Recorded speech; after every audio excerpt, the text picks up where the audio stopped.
$20,000. That's what she said. Standing on my porch in front of my door at my house, the one I paid for in full, in cash, without a single signature still drying. $20,000, or I couldn't stay. I didn't raise my voice. I didn't laugh. I didn't even blink. She had a clipboard. She had a pressed blazer. She had the kind of smile that people practice in mirrors when they've spent years confusing cruelty with authority. She spoke slowly, the way people do when they've decided you're beneath them, each word landing like she was doing me a favor by explaining it all. I let her finish. I looked at her clipboard, then at her face, then past her at the quiet street behind her. The manicured lawns, the twitching curtains, the neighbors pretending not to watch. Then I looked back at her. She had absolutely no idea what she had just started. Let me take you back to 3 weeks before that porch moment, because context matters when someone tries to take what you earned. I had spent years building toward one specific feeling, the feeling of pulling into a driveway that belonged to me. Not rented, not borrowed, not mortgaged into uncertainty. Owned. Completely, quietly, irrevocably owned. The house checked every box I had written down in my head over a decade of discipline. A wide lot on a quiet street, clean lines, high ceilings, the kind of neighborhood where the lawns stay trimmed because people actually care, not because someone is watching. I signed the final papers on a Tuesday. I was moved in by Friday. I didn't waste time celebrating. I got to work. The renovations came fast and unapologetic. A deeper pool, an extended porch, sharper landscaping that made the neighbors' yards look a little tired by comparison. My wife was glowing, not just from the house, but from what it represented. Years of sacrifice finally visible. We parked our cars in that driveway like punctuation marks at the end of a very long sentence. That's when the curtains started moving. I noticed it the way you notice something you don't want to acknowledge. Slowly, then all at once. The smiles on the street were just a little too measured. The waves were just a little too practiced. This wasn't a neighborhood welcoming someone new. This was a neighborhood measuring someone new. There's a difference, and I felt it every single morning. What I didn't know yet was that one person had already decided what to do about us. She came the very next morning. Knock firm, rhythmic, entitled. The kind of knock that assumes the door will open simply because a fist demanded it. I watched through the window first. Pressed blazer. Haircut sharp enough to suggest she took control seriously. Clipboard held against her chest like a shield and a weapon at the same time. I opened the door. She introduced herself as the HOA president with the energy of someone announcing a royal title. Then, without a pause, without a pleasantry, without even the pretense of small talk, she asked whether I had paid my compliance fee yet. I told her I didn't know what she was talking about. She tilted her head, just slightly, the way people do when they've been waiting for exactly that answer. $20,000, she said. Every new homeowner paid it up front. It covered community standards, shared amenity maintenance, and neighborhood compliance. She explained it slowly, syllable by syllable, her voice carrying the quiet condescension of someone who had done this before and expected it to work again. She mentioned penalties for late payment. She mentioned restricted gate access. Her eyes moved to my car keys on the side table, then to my watch, then back to my face. A calculation dressed as a conversation. I asked for documentation. Something shifted behind her eyes, just for a moment. A flicker of irritation she almost managed to hide. She told me she would return with everything I needed, and gave me a deadline measured in hours, not days. As she turned to leave, she mentioned, almost as an afterthought, that the neighborhood valued cooperation very highly. I closed the door. Stood there for a moment in the quiet of my own hallway, in my own house, on my own property. And I smiled. Not because it was funny, because I recognized exactly what this was, and I already knew exactly how it would end. What Karen didn't know, what she couldn't have known, standing there with her clipboard and her rehearsed deadlines, was that she had just performed her little shakedown in front of exactly the wrong person. I am a lawyer. Not the kind with a billboard on the highway and a jingle on the radio. Not the kind who hands out business cards at community events and sponsors little league teams for visibility. The quiet kind. The kind that other lawyers call when something has already gone wrong and needs to be unwound carefully, precisely, and permanently. I had spent years buried in cases that looked impossible from the outside, and ended with the other side wishing they had never made the first move. I didn't chase courtrooms. Courtrooms found me. And here was Karen, with a clipboard. I sat down that evening and made a decision that required no deliberation whatsoever. I would not pay. I would not argue. I would not send a strongly worded letter or knock on her door demanding answers. I would do something far more effective, far more patient, and, if I am being honest, far more satisfying. I would document everything, every visit, every notice, every threat wrapped in neighborly language. I would let her keep going, keep escalating, keep believing that my silence was confusion or fear. I would hand her the rope and watch her measure it herself. Silence is a strategy most people mistake for surrender. Karen made that mistake immediately. The letters started arriving the next day, then the day after, then every day after that. Fines stacking on fines, privileges theoretically revoked, imaginary deadlines ticking down on violations that existed nowhere except inside her need for control. My wife read them aloud over morning coffee. We laughed. Not because we were dismissing the situation, but because we could already see exactly where this road ended. And Karen was the only one still convinced she was driving. 2 weeks of silence from my end apparently convinced Karen that silence meant weakness. She escalated the way insecure people always do. Not with logic, not with legitimate authority, but with volume and spectacle. Because when you have no real power, the only tool left is chaos. The letters had stopped working, so she started making calls. Vendors were contacted and quietly discouraged. Rumors moved through the neighborhood like weather.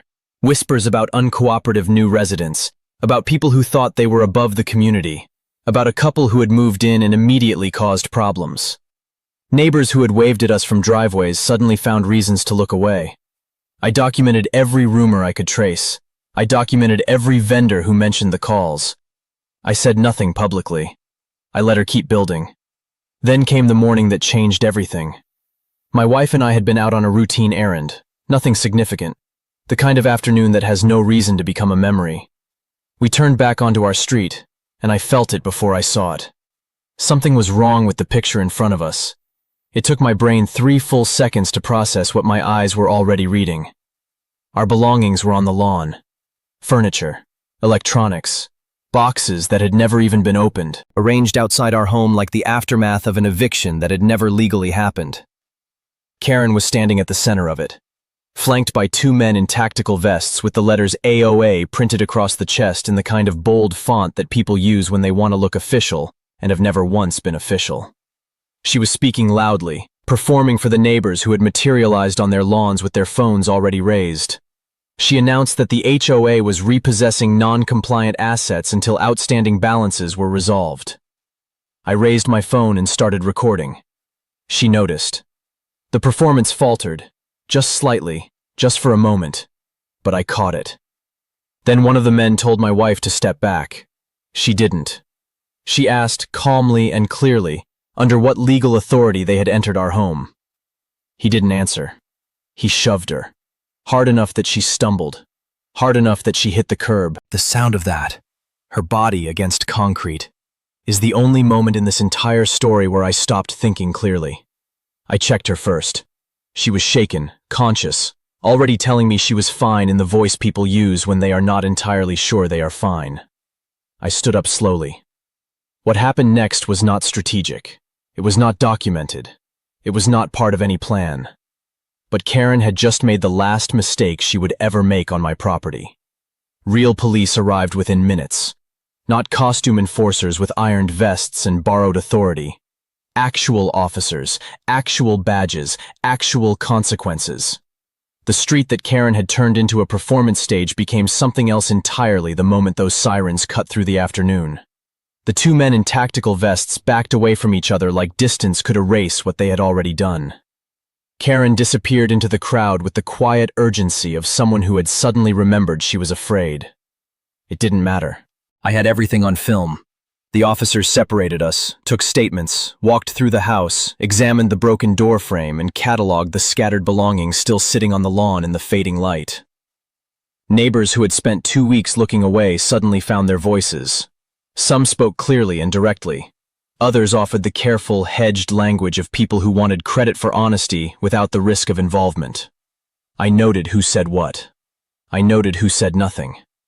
Every detail went into the documentation I had been building since the morning Karen first appeared at my door with her clipboard and her rehearsed deadlines. I filed charges before the week was out. The list was not short.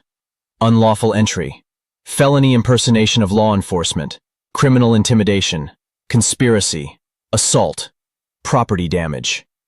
Each charge was its own carefully constructed wall, and together they formed something Karen had no architecture to escape. The two men in the vests understood this faster than she did. The one who had shoved my wife was looking at serious time, and he knew it. His partner knew it too. Cooperation became their only remaining currency, and they spent it quickly, handing over text messages, forwarding email chains, providing timestamps and details that built a picture so clear and so damning that Karen's own recruited enforcers became the most eloquent witnesses against her. The fake authority collapsed the moment real authority arrived. That is always how it goes with people like Karen.